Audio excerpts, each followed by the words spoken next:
What do you mean you found cameras? My hands shook as I held my phone, staring at the tiny black device my best friend Emily had just pulled from behind my curtains. My stomach turned. There's more, Emily said angrily.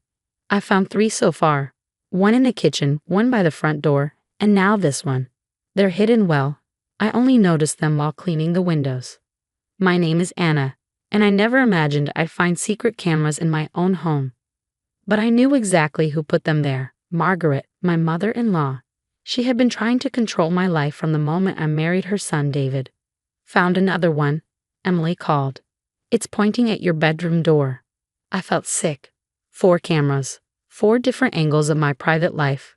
My hands moved to grab one, but Emily stopped me. Don't touch them yet, she warned. We need proof first. She was right. Emily wasn't just my best friend, she was a detective. This wasn't just creepy, it was illegal. Margaret had always been overbearing, but this was worse. I thought back to her last visit when she insisted on helping while David was away. She had probably planted the cameras then. I can't believe she'd do this, I whispered, but deep down, I could. Margaret had been getting worse. She would show up uninvited, criticize my housekeeping, and spread lies about me to David and his family. David always made excuses for her. That's just how Mom is, he'd say. But this wasn't just being overprotective. This was an invasion of my life. Emily pulled out her phone, inspecting the cameras. These are high-tech, wireless, motion-activated. Someone set these up professionally. Just then, my phone buzzed. Margaret. Just checking in, dear. How are you holding up alone? I worry about you. I nearly laughed. She wasn't worried, she was watching me. Then a terrifying thought hit me. Emily, I said slowly, if these cameras are live. Emily's eyes lit up. Then we can use them. Act normal, don't let her know we found them. But let's give her something to watch. I took a deep breath. What do you have in mind? First, we gather evidence. Then, we catch her spying. And after that, Emily smirked. We make sure she regrets it. I texted Margaret back. I'm fine, just having tea with a friend. Thanks for checking in.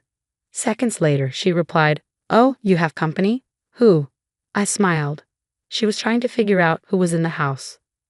I stepped into the living room where I knew a camera was hidden, while Emily stayed out of sight. That night, after Emily left, I sat alone, staring at the camera. I wanted to rip them all down, but Emily was right. We needed proof. And Margaret needed to be caught. I called David. Hey, how's the trip? Boring. Mom called, said she's worried about you. Of course she did. I'm fine, I said. Actually, I was thinking about working on that family photo album she wanted. David hesitated. That's nice. She'll love that. I smiled, knowing Margaret was watching. Yes, I think it's time to go through everything. All the pictures, all the memories. After hanging up, I grabbed our wedding album and sat where the camera had a clear view. I slowly laid out photos, Margaret glaring at our engagement party, her trying to wear white to my wedding, her pushing my family away in group pictures. My phone buzzed. Margaret again. Don't stay up too late with those photos, dear. You look tired. I smiled directly at the hidden camera. Don't worry, I texted back. I'm just getting started. Margaret wanted to watch me. Fine. She was about to see the truth about herself. The next morning, I put our plan into action. Emily had set up a system to track when the cameras were being accessed. Now I could see exactly when Margaret was watching, and she was watching a lot. As I made breakfast, I made sure to stand in view of the kitchen camera. I called my sister, speaking loud enough for the microphone to catch every word. You won't believe what I found, I said. Remember those strange things I told you about? Doors unlocking on their own, objects moving. Well, I think someone's been in our house. I paused, watching the small red light on the camera flicker. Within minutes, my phone buzzed. Margaret, is everything all right? Do you need me to come over? I smirked. No thanks, I'm handling it. Throughout the day, I kept the act going. I made loud phone calls about home security systems. I searched signs of stalking on my laptop, making sure the camera had a clear view. Each time, Margaret's texts became more frantic. At noon, Emily arrived in her police uniform. This wasn't part of the original plan, but it was perfect. We sat in the kitchen, right in front of the camera. So you think someone's been watching you? Emily asked, taking out a notepad. Yes, I said. Strange things have been happening for months. At first, I thought I was imagining it, but now. I listed everything Margaret had done, the surprise visits, the rumors, and now the hidden cameras. Emily nodded, keeping her tone serious. These are serious crimes: breaking and entering, stalking, invasion of privacy. We'll need to investigate. My phone buzzed again. Margaret was calling this time. I ignored it. The thing is, I continued, staring at the camera. I think I know exactly who it is. The camera light flickered. She was watching. After Emily left, I walked through the house, pretending to search for more cameras. My phone rang nonstop. Margaret, then David. I finally answered. Anna, Mom's freaking out, David said. She says you're accusing her of something. Did she tell you she's been in our house? I asked. Or how she always seems to know exactly what we're doing. Silence. Then, what are you saying? I'm saying, I said, looking into the camera, that maybe your mother's concern isn't as innocent as you think. An hour later, Margaret's car screeched into the driveway. She stormed in, using her own key. What do you think you're doing? She snapped. Calling the police? Turning David against me? I stayed calm. I don't know what you mean, Margaret. I was just reporting suspicious activity. Why does that bother you? She hesitated. I'm worried about you. You're imagining things. Am I? I asked. Am I imagining the cameras? Her face went pale. What cameras? I pulled out my phone, showing her the live feeds. These cameras. The ones that have been streaming to your phone for the past 3 weeks. Margaret opened her mouth, but no words came out. Save it, I said. The police already have the proof. Every log, every recording. The only question is, what happens next? She sank onto the couch, her hands shaking. I was just trying to protect him, she whispered. No, I said firmly. This stops now. Either you tell David everything or I will. Right on cue, we heard David's car pull in. Margaret's face crumbled as she realized it was over. David looked between us, confusion etched on his face. What's going on? Mom, why are you crying? Before Margaret could spin another lie, I held up my phone, showing him the live camera feeds.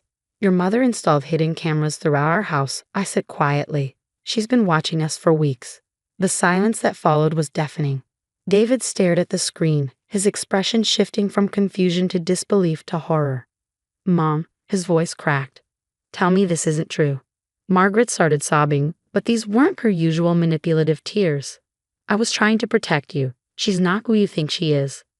No, David said, his voice hardening. She's exactly who I think she is. You're the one who's not who I thought. He turned to me. How long have you known? Emily found them yesterday, I replied. We documented everything, when they were installed, every time they were accessed, every recording made. David walked to the nearest camera, reaching up to take it down. His hands were shaking. Where else? I pointed out each location, watching as he methodically removed them.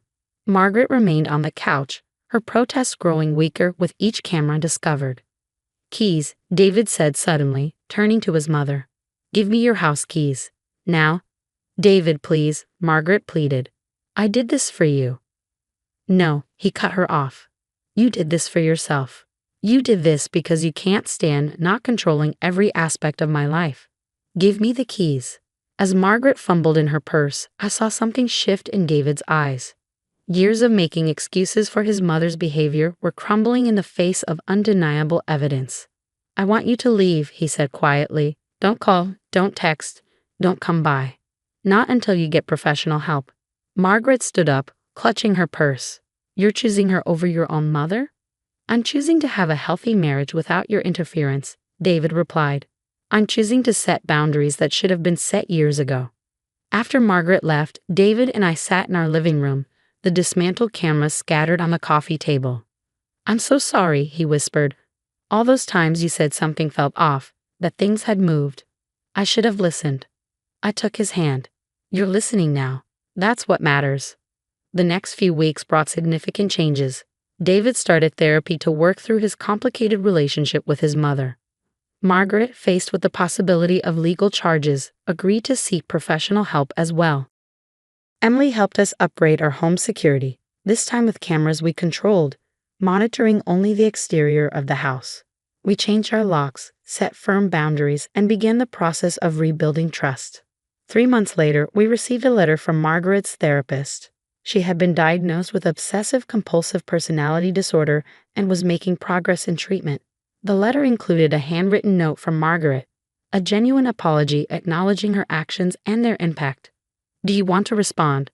David asked me after reading it. I thought carefully. Yes, I decided. But on our terms. We agreed to meet Margaret in a public place, with clear boundaries established. When she arrived at the cafe, she looked different, humbled, more self-aware. "I've been learning about respect," she said quietly, "about privacy and trust and letting go. I know I can't undo what I did, but I'm working to be better." It wasn't a perfect ending. Real life rarely has those. But it was a beginning. Margaret learned that her attempts to control us had nearly cost her everything. David learned to stand firm in protecting our marriage, and I learned that sometimes the best revenge isn't revenge at all. It's holding up a mirror and letting someone see the truth about themselves. Our home became truly ours again, free from unwanted surveillance and uninvited intrusion.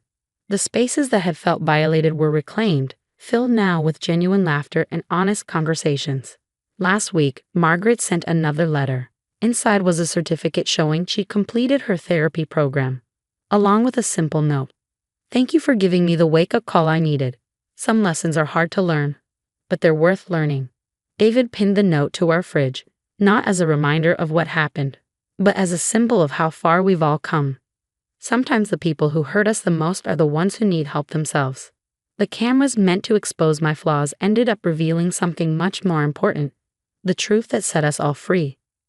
Now, when I walk through our house, I don't look for hidden cameras or question if I'm being watched. Instead, I see a home that's stronger for having weathered the storm, a marriage that stood firm in the face of interference, and a family that's learning, slowly but surely, what real love and trust look like.